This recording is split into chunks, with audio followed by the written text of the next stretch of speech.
Olá, bem-vindo ao canal Luiz Alberto. Hoje, mesmo estando um pouco afônico por conta dessa gripe que está assolando aí a metade da população, nós vamos dar sequência aos comentários das lições bíblicas da editora Betel, hoje iniciando o novo trimestre. Nos próximos 3 meses abordaremos sobre o papel da igreja na sociedade e vamos iniciar destacando a relevância da Bíblia como fonte de doutrina da igreja. Meu objetivo nesta lição de hoje é destacar o valor do estudo e do ensino da Bíblia na formação cristã e como fonte da doutrina da igreja. E eu diria que o estudo da Bíblia é o melhor investimento que o cristão pode fazer para a sua edificação espiritual. Não há nada que substitui na vida cristã o estudo da palavra de Deus.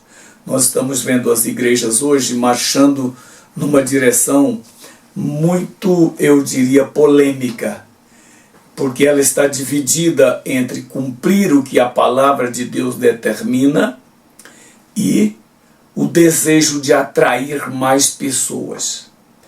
Essas duas coisas nem sempre foram muito boas para combinar, porque a aceitação da palavra de Deus como ela é, não é algo que a sociedade vai aceitando assim de braços abertos. Mas, por outro lado, a igreja também não pode aceitar as pessoas que vêm da sociedade do jeito que elas querem ficar dentro da igreja. Portanto, há uma necessidade premente de que o estudo mais profundo possível seja feito na palavra de Deus para que a igreja possa se estabelecer de fato de acordo com a vontade de Deus. As promessas de Deus para aqueles que leem, para aqueles que guardam e para aqueles que cumprem ou que colocam em prática a sua palavra é muito interessante. Aliás, o Senhor Jesus no Sermão da Montanha, no encerramento do sermão, ele faz uma comparação interessante. E ele diz: aqueles que ouvem a minha palavra e as cumprem, será considerado um homem prudente, que edificou a sua casa sobre a rocha. Vieram os ventos, os rios e deram com ímpeto contra aquela casa, e ela não caiu. Mas aqueles que ouvem a minha palavra e não praticam, vou compará-los a uma pessoa que construiu a sua casa sobre areia. O resultado, evidentemente, foi uma tragédia no futuro. Então, o estudo da palavra, guardar aquilo que se estuda, colocar em prática aquilo que se estuda, como o Tiago recomendou, sejam praticantes da palavra e não apenas ouvintes, ainda é válido para os nossos dias, como foi nos dias que Tiago escreveu a sua epístola. Então nós precisamos ter cuidado com isso. E sem o estudo profundo da palavra de Deus, a Bíblia, o inimigo pode nos levar a conclusões erradas sobre o que está escrito na palavra de Deus. Aliás, João Calvino, um dos maiores reformadores, um dos que mais contribuiu para a reforma da igreja protestante, principalmente em Genebra, na Suíça, ele dizia que quem não estuda a Bíblia pode confundir heresia com a voz de Deus. E é o que nós mais temos visto hoje em dia dentro das igrejas, são pessoas que confundem heresias com a voz de Deus. Pessoas que andam atrás de ouvir aquilo que elas querem e não o que elas precisam ouvir. E o inimigo, ele está prontinho para oferecer aquilo que as pessoas querem como se fosse Deus falando, quando na realidade não é. E eu diria que existe uma diferença entre ler a Bíblia e estudar a Bíblia. Eu gosto de abordar esse tema porque nós vemos as pessoas nas igrejas lendo a Bíblia, lendo pouco, mas lendo. Agora, mais importante do que ler é você fazer o estudo mais profundo. E qual é a diferença entre ler e estudar a palavra de Deus? Veja, quando você lê, simplesmente, você está fazendo algo muito superficial também. Esse tipo de leitura não contribui significativamente para a formação cristã. Sabe, porque o aprendizado decorrente dele é muito mecânico, é muito superficial. Agora, quando você está fazendo a leitura da Bíblia simplesmente, o que é que acontece? Quando você chega numa palavra que você não conhece, o que é que você faz? Você simplesmente passa e vai ler o texto seguinte. Ou quando você chega num texto que você não está entendendo muito bem, você simplesmente pula. Às vezes uma seção, às vezes um capítulo, como o caso das genealogias, por exemplo. Poucas pessoas que leem a Bíblia, leem a genealogia prestando atenção ao que está lendo. Mas simplesmente repetem o nome daquelas pessoas que estão ali, sem o cuidado de saber o que aquilo significa na verdade. Então, esse modo de leitura, ele não contribui para o seu aprendizado da Bíblia e nem para o seu crescimento espiritual. Agora, o estudo mais profundo, sim, ele contribui significativamente. Primeiro porque a aprendizagem que você adquire quando você está estudando com profundidade é a aprendizagem significativa, ou seja, é uma aprendizagem que você pode usar em outros momentos, você pode relacioná-lo com outros processos de aprendizagem que você vai adquirindo ao longo do tempo no estudo da Bíblia. E quando nós estudamos a Bíblia, nós nos aprofundamos. Buscamos informações que não estão aparentemente no texto, mas a gente vai atrás. Quando nós estudamos, quando nós estamos apenas lendo a Bíblia, não temos a preocupação, por exemplo, de comparar uma tradução com a outra. Não temos a preocupação de ver as diferenças entre textos que estão nas diversas traduções. A gente não tem essa preocupação. Eu quero dar apenas um exemplo do que eu estou falando. Se você lê Eclesiastes capítulo 9, versículo 8, na tradução, por exemplo, Almeida Revista e Corrigida, ou na Almeida Corrigida Fiel, você vai encontrar mais ou menos o seguinte texto: em todo tempo sejam alvas as tuas roupas e nunca falte óleo sobre a sua cabeça. Essa aqui é uma tradução da Almeida Corrigida Fiel. O entendimento que muitas pessoas têm desse versículo é que vestes brancas está nos ensinando sobre pureza e santidade.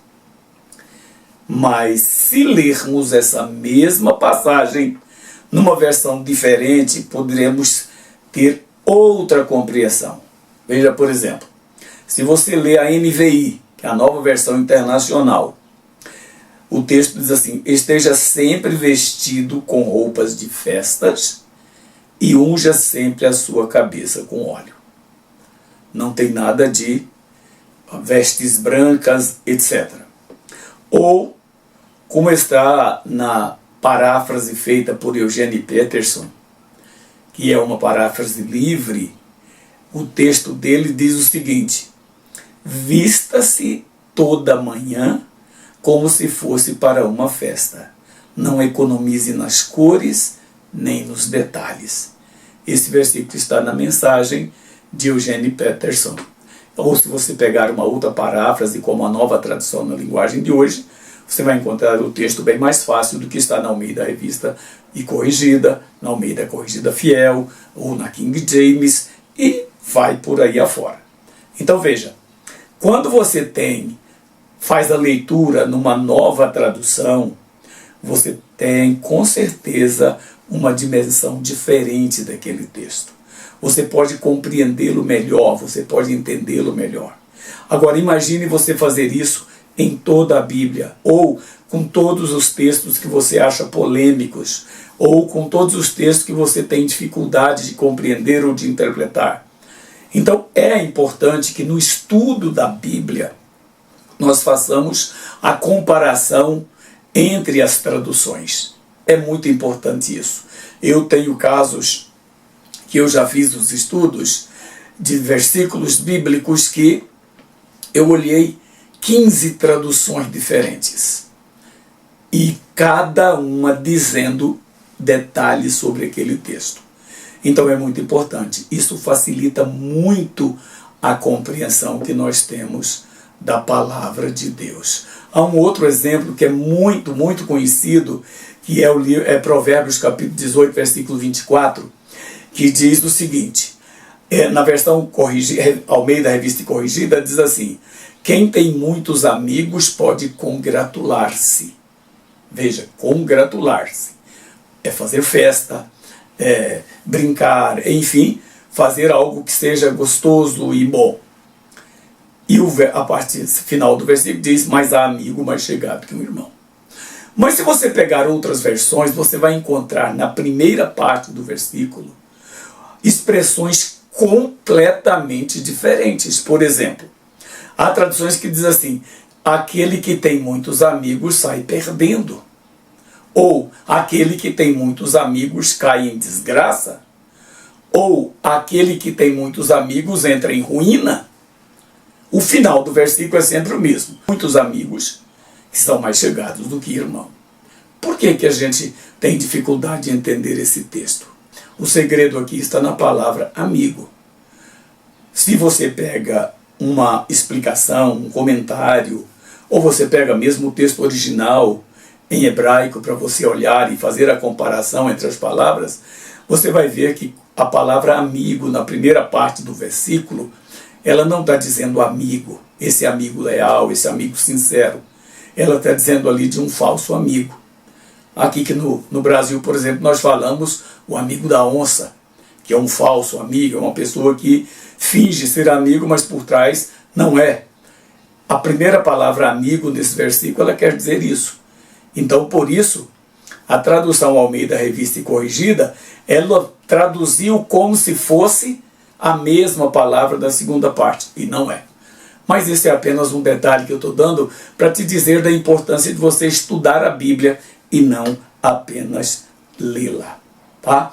Então, nessa lição de hoje, nós falaremos sobre a relevância do estudo da palavra de Deus na formação doutrinária da igreja e, claro, na formação da vida cristã. O primeiro tópico que eu quero destacar: o valor do estudo da palavra de Deus na formação cristã. Amados, uma das principais promessas bíblicas, como eu já disse, é sobre a necessidade de ler e guardar e praticar os preceitos bíblicos. Essa é uma promessa que está no livro de Apocalipse, capítulo 1, versículo 3. A gente conhece bem, né? Bem-aventurado aquele que lê, os que ouvem as palavras desta profecia e guardam as coisas que nela estão escritas, porque o tempo está próximo. Então veja o quanto é importante você estudar a Bíblia, conhecê-la, guardá-la em seu mais profundo ser, lá no seu subconsciente, e colocá-la em prática sempre, como nos recomendou o Tiago, como eu já disse.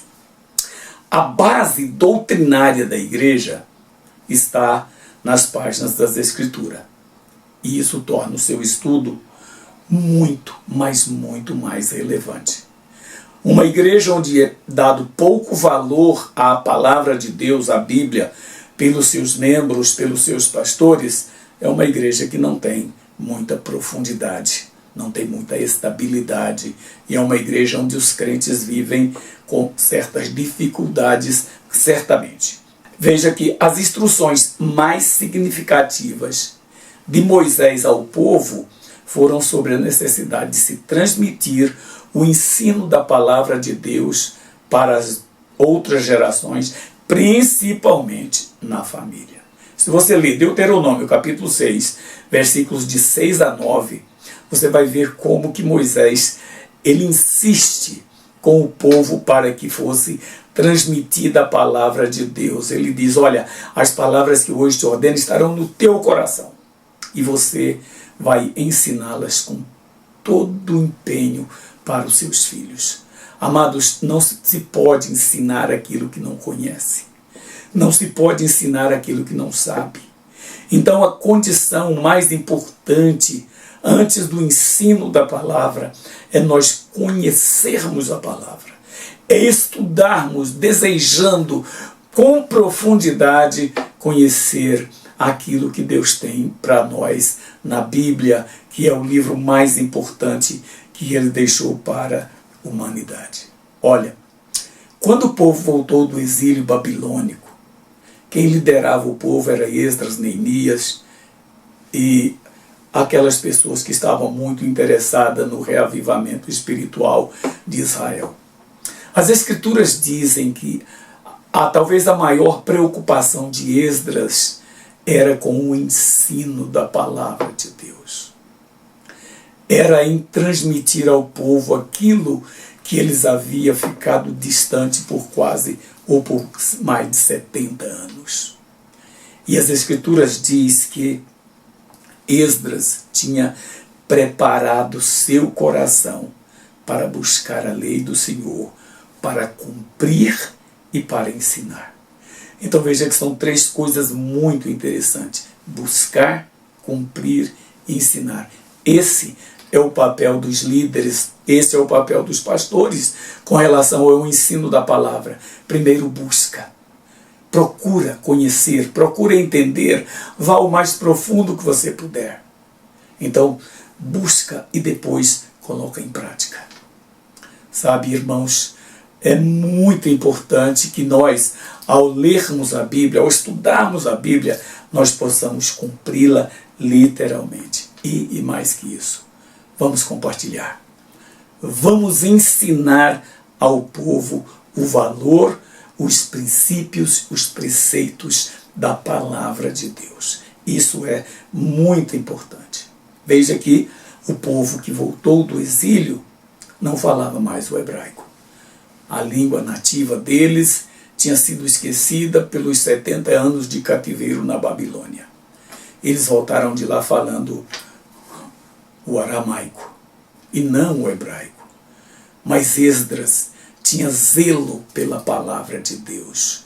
Ele queria que o povo tomasse conhecimento da palavra na língua original que Deus havia entregado para eles. E ele preparou 2 grupos de pessoas que ficaram a seu lado ao longo do tempo, lendo e traduzindo para as pessoas corretamente o texto que eles estavam lendo. Amados, a igreja precisa aprender isso. Sabe, a gente fala traduzir mais aqui na igreja hoje, mas é explicar. É mostrar para as pessoas o que significa cada passagem bíblica. É mostrar para as pessoas como elas podem colocar em prática aquilo nas suas vidas. Infelizmente, nós estamos deixando isso de lado. Estamos nos preocupando muito mais com entretenimento, com diversão, com lazer, até dentro da própria igreja, e o ensino da palavra tem ficado relegado. A igreja que não valoriza o estudo e o ensino da Bíblia não tem fundamento sólido. Ela pode ser grande, ela pode estar cheia, mas qualquer vento que dá vai abalar as suas estruturas. Tá? A sua doutrina é uma doutrina muito superficial e seus membros dificilmente atingem a maturidade espiritual.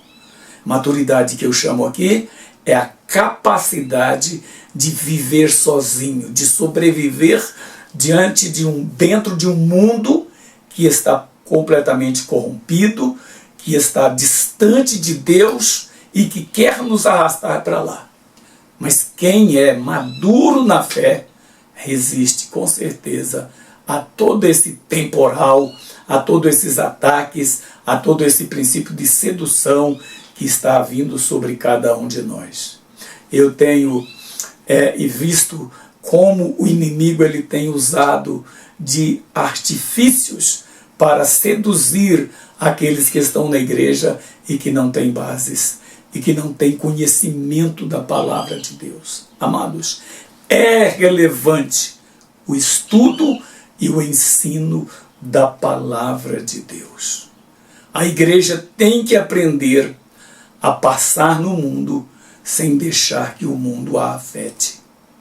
A igreja tem que aprender a viver, como disse Paulo aos Filipenses, por modo digno do Evangelho de Cristo. É isso que a igreja precisa fazer. Deseja lucro. Toda empresa deseja isso. E, por isso, os cultos estão se tornando reuniões de entretenimento e o ensino da palavra de Deus vem sendo negligenciado. Essa responsabilidade é da liderança. Os nossos líderes precisam orientar os seus liderados sobre a importância da palavra de Deus, sobre a importância do estudo e da prática da Bíblia em suas vidas. Eu pastoreava uma igreja recentemente e numa reunião interna que eu fiz com os membros da igreja, eu fui confrontado. Eles disseram para mim o seguinte, que as minhas mensagens eram muito longas, porque eu pregava aos domingos na igreja, apresentando uma mensagem, em geral ela era uma mensagem expositiva, e o tempo de duração dessas mensagens geralmente varia de 50 minutos a 1 hora e 10 minutos no máximo. O que eles disseram para mim? Que o tempo máximo de uma mensagem não podia passar de 30 minutos. Ou seja, num culto de 2 horas, nós ficamos 1h30 com entretenimento, com coisas que não trazem nenhum tipo de edificação, com hinos cujas letras não dizem nada a respeito de santidade, não dizem nada a respeito de novo nascimento, mas é isso que eles querem cantar. É isso que eles querem que seja apresentado nos nossos cultos hoje. Uma mensagem com mais de 30 minutos se torna cansativa. As pessoas não aguentam mais uma mensagem por mais de 30 minutos. Esse é um problema que vem sendo provocado por lideranças que querem satisfazer o gosto pessoal de cada um. Há certas igrejas no Brasil hoje onde os crentes podem escolher o tipo de programação que ele vai participar. Por exemplo, no domingo nós vamos ter um culto assim. Então, aqueles que gostam desse tipo de culto, venham. Na segunda-feira, nós vamos ter uma reunião para esse tipo de conversa, esse tipo de assunto. Então, quem gosta, vem. Na terça, na quarta, na quinta, na sexta, no sábado. De modo que o marketing dessa igreja diz o seguinte: aqui os nossos membros escolhem o produto que nós oferecemos que lhes agrada. Vejam onde chegamos. A igreja oferece produtos que na verdade são cultos, entre aspas, para as pessoas escolherem que tipo de culto elas querem. E aí eles colocam culto em inglês, eles colocam culto que tem uma duração maior, eles colocam cultos que não tem pregação, mas apenas conversas, bate-papos. Eles colocam reuniões de todo jeito, como se fossem cultos. Esse tipo de coisa está destruindo a igreja por dentro. Sabe, irmãos, há uma frase que diz assim, que as águas que fazem o navio afundar não são as que estão lá fora, mas é aquela que entra dentro dele. A igreja, se não tomar cuidado, ela vai permitir que tudo que está lá fora venha para dentro dela. E aí, o resultado vai ser tragédia. Com certeza, não há como evitar. Um grande número de pastores e líderes hoje não conhecem a Bíblia com profundidade. Eu fico admirado. Quando você vai para os cursos de teologia que existem nas faculdades, quando você conversa com obreiros nas igrejas, quando você se reúne com os obreiros para discutir alguma coisa, a forma rasa como eles entendem as Escrituras é algo de se admirar. E são pastores. São pessoas que estão na frente do rebanho, mas que não conhecem a Bíblia com profundidade e não se preocupam em estudá-la. Eu confrontei uma vez um obreiro com a seguinte questão: amado, quantas vezes você já leu a Bíblia toda? Ele era um obreiro atuante na igreja. Ele disse: irmão, olha, eu ainda não li a Bíblia toda. Ele era um obreiro atuante e ainda não leu a Bíblia toda. Eu disse: mas como você prepara as suas mensagens? Eu peço ao Espírito Santo e ele me dá a palavra na hora que eu vou pregar. Note o modo como nós estamos preparando as nossas mensagens para levar para as nossas igrejas. É muito complicado você ver homens que estão liderando o rebanho que não conhecem a palavra de Deus. Onde nós estamos? Você já imaginou você ir para uma mesa de cirurgia para passar por um procedimento cirúrgico com um médico que não sabe usar um bisturi? Ou com um médico que não tenha concluído o seu curso de medicina, não tenha feito residência, não tenha tido prática daquilo que ele vai fazer com você? Ou você vai para uma causa diante de um juiz com um advogado que é um rábula, que não é formado, é uma pessoa que está ali, mas não tem conhecimento total das leis, do que ele precisa? Você confia uma causa a um advogado desses?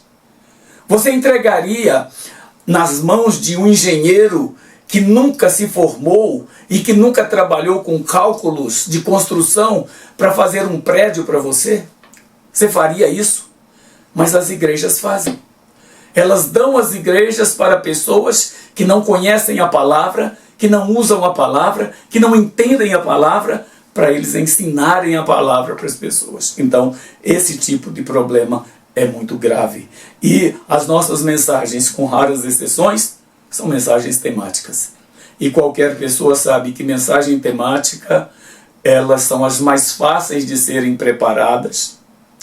Elas são aquelas que o pregador ou quem está ensinando pode ir para onde ele quiser e falar o que ele quiser. Tanto que é muito comum você ver nas igrejas pessoas que abrem a Bíblia, leem um texto e pregam alguma coisa que não tem nada a ver com aquilo que ele leu.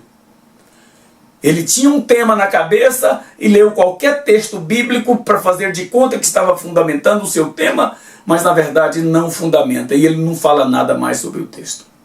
Isso é profundamente lamentável. As nossas mensagens temáticas geralmente são sobre temas inexpressivos, buscando apenas massagear o ego daquelas pessoas que estão dentro das nossas igrejas. É muito complicado você ver uma igreja atuando desta forma. Não há confronto para saber se aquelas pessoas estão colocando suas vidas na presença de Deus.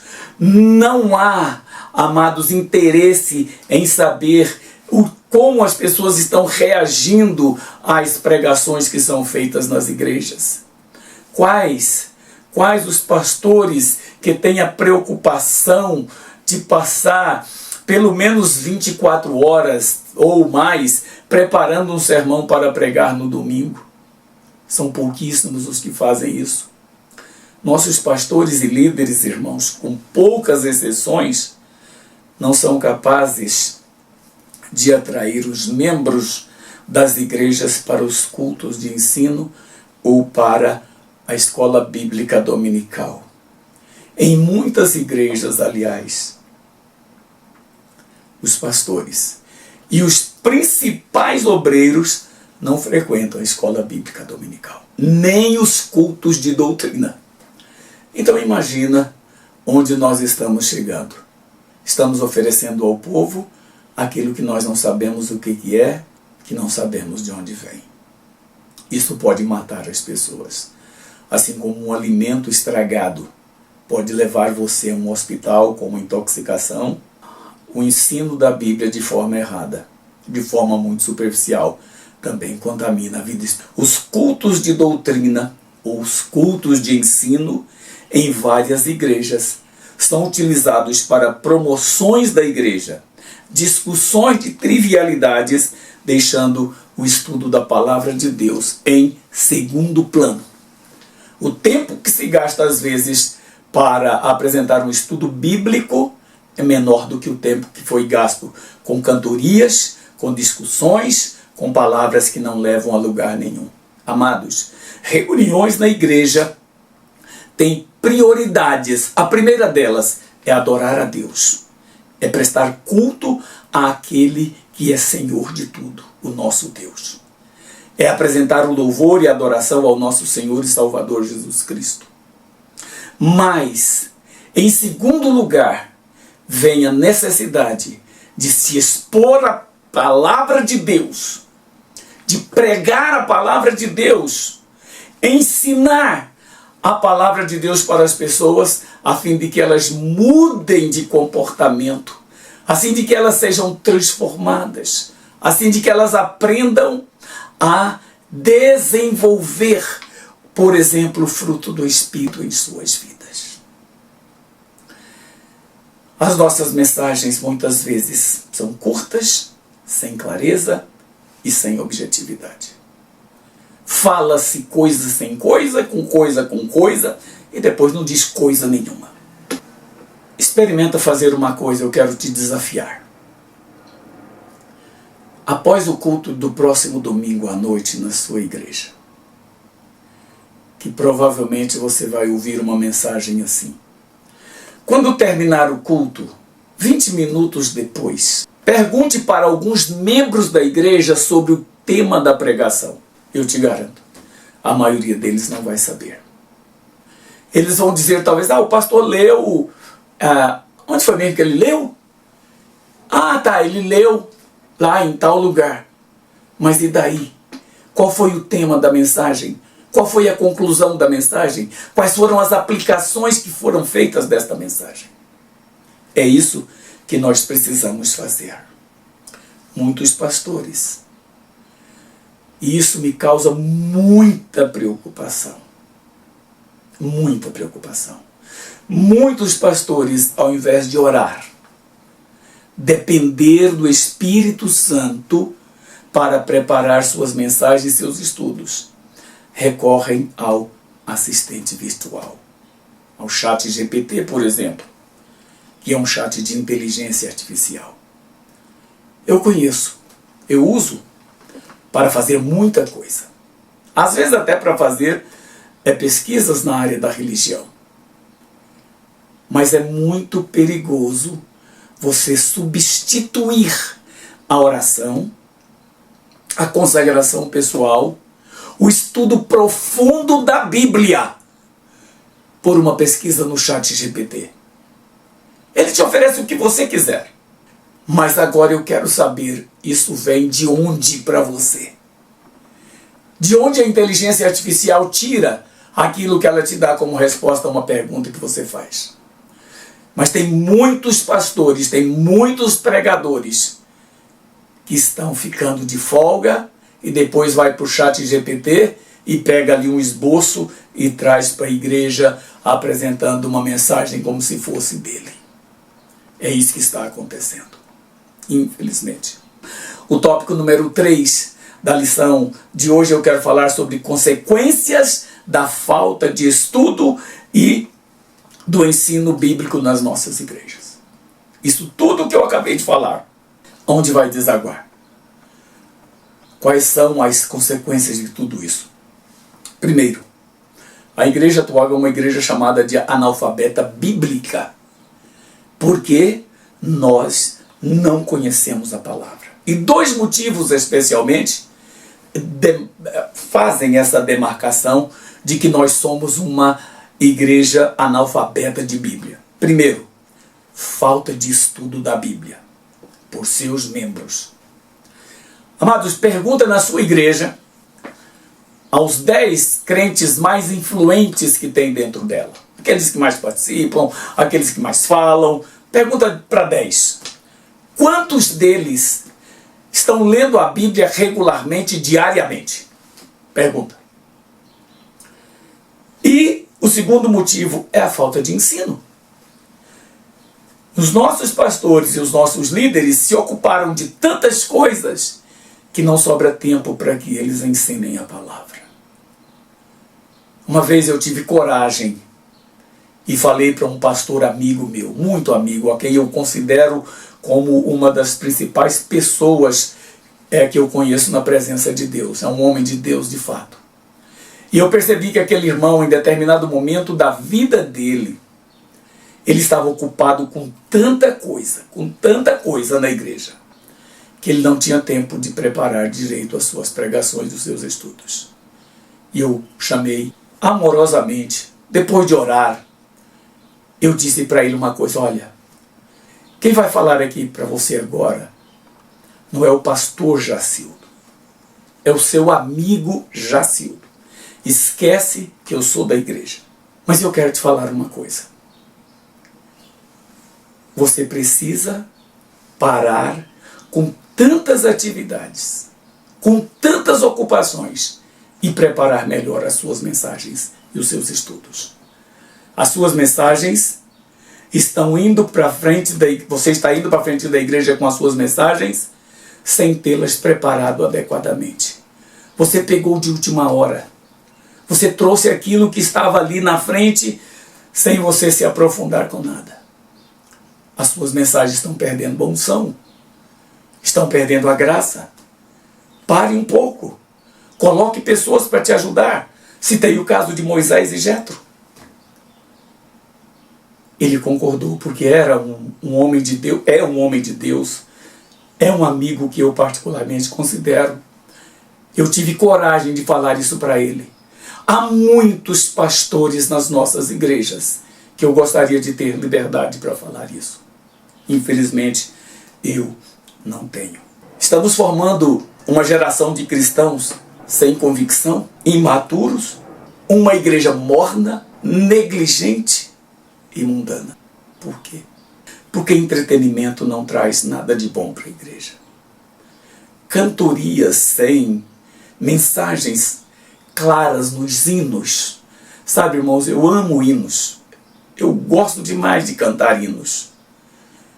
Mas os hinos que se cantam hoje nas igrejas não são produto de oração, não são produto de consagração dos seus autores nem dos seus cantores. São produtos feitos para vender, para ganhar dinheiro. Esse tipo de cântico, ele não edifica, ele não contribui para a transformação de ninguém. Eu me lembro que eu convidei uma colega de trabalho um dia para ir à igreja.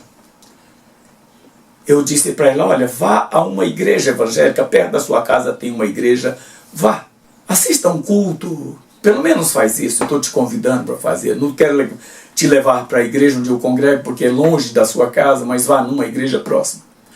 E ela foi. Na segunda-feira, eu perguntei para ela, eu falei: e aí, você foi ao culto? Ela disse: fui. Eu perguntei: como foi? Você gostou? Ela disse: olha, eu gostei. Eu gostei da receptividade que as pessoas me deram. Eu gostei da forma como a igreja se comporta. Mas uma coisa me chamou a atenção. As músicas que eles cantaram me fez lembrar muito mais as festas lá fora que eu ia no mundo do que um culto que eu estava assistindo, né? E é isso que está acontecendo, irmãos. As músicas são alegres, descontraídas, fazem a gente mexer com o corpo, balançar o esqueleto, mas não mexe com a alma, não mexe com o espírito, não nos confronta em nenhuma das nossas atitudes, em nenhum dos nossos comportamentos. Isso é péssimo para a igreja. Por falta de ensino bíblico nas igrejas, o inimigo encontra facilidade para tirar as pessoas de dentro delas.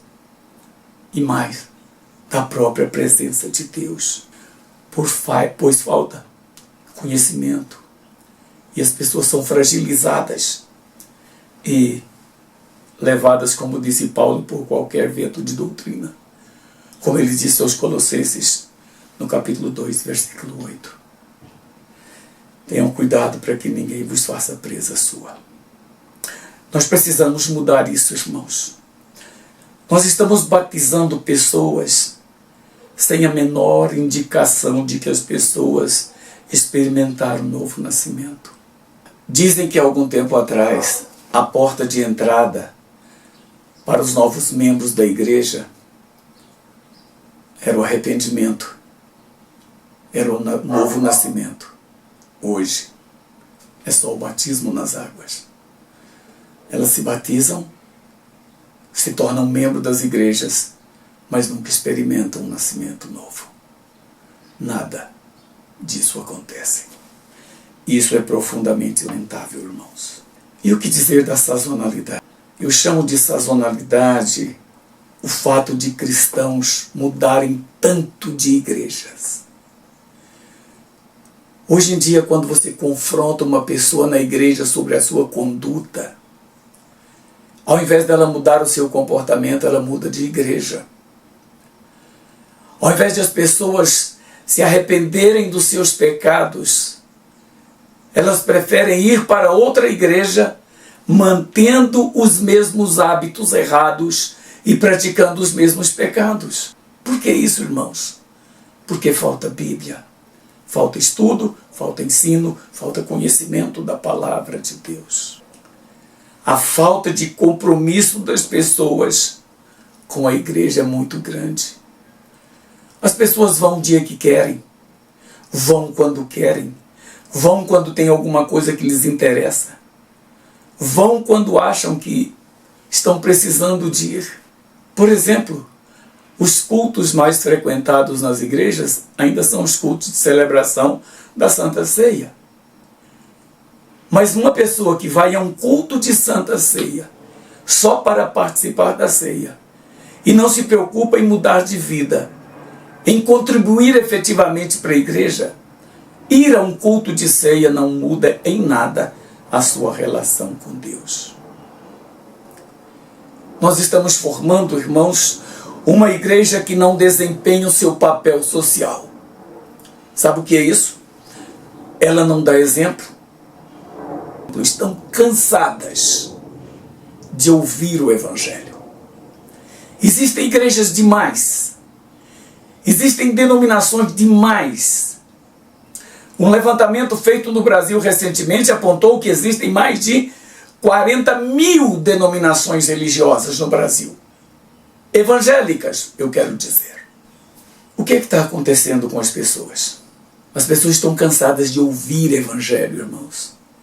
Elas querem ver o comportamento daqueles que são membros. Moody disse certa vez o seguinte: de cada 100 pessoas, uma delas lê a Bíblia e 99 lê a vida do cristão. Que tipo de leitura as pessoas fazem das nossas vidas quando eles olham para nós? A igreja não dá exemplo e a igreja não fala do Evangelho. Há pessoas que têm vergonha de entregar um folheto para uma pessoa na rua. Há pessoas que têm vergonha de interpelar alguém para falar para aquela pessoa que Jesus a ama, que ele morreu na cruz por conta dos pecados dela. Há pessoas que preferem deixar que eles caminhem a passos gigantescos para o inferno, mas não têm coragem de chamar-lhes a atenção. Mesmo sendo a igreja com mais recursos técnicos, com mais recursos financeiros, somos incapazes de cumprir o ID de Jesus. A nossa sociedade, os nossos condomínios, os prédios onde moramos, as quadras, as ruas onde moramos, estão abarrotadas de pessoas que não conhecem o Evangelho. Eu quero encerrar essa palavra de hoje, nessa primeira lição desse terceiro trimestre, propondo para você algumas aplicações. Eu queria que você refletisse sobre isso, em nome de Jesus. A primeira delas: não teremos uma igreja apta para enfrentar a turbulência desta geração sem o ensino eficiente da palavra de Deus, sem o estudo profundo da palavra de Deus. Precisamos pensar nisso. Precisamos rever a nossa postura. Segunda, os cristãos que não estudam a Bíblia são eternamente dependentes de líderes que nem sempre são capazes de atender às suas necessidades, porque também são dependentes, porque também não conhecem a palavra. Eu me lembro quando eu era novo convertido, eu comecei a ler a Bíblia logo no primeiro dia da minha conversão. Eu comecei a ler a Bíblia e me apaixonei pela leitura dela há quase 48 anos. E eu fazia parte dos jovens da igreja naquela época. E eles um dia chegaram para mim numa reunião nossa lá, eles disseram: olha, quando você ler alguma coisa que você não entender, você pergunta para a gente que a gente te ajuda. Eu disse: então tá ótimo. E eu estudava muito a Bíblia, eu lia muito a Bíblia naquela época. Chegado no domingo, na nossa reunião de sempre, eu perguntei: olha, eu li uma passagem no livro de Cantares e eu não entendi. Vocês podem me ajudar? Aí eles olharam para o outro, uns para os outros, eram vários jovens, e disseram: nós também não sabemos. É exatamente isso que está acontecendo em muitas igrejas. Quando alguém chega com um problema, quem está recebendo aquela pessoa diz: eu também não sei. Nós precisamos pensar nisso. Terceira, pastores e líderes que não conhecem a Bíblia também não podem viver de acordo com seus princípios.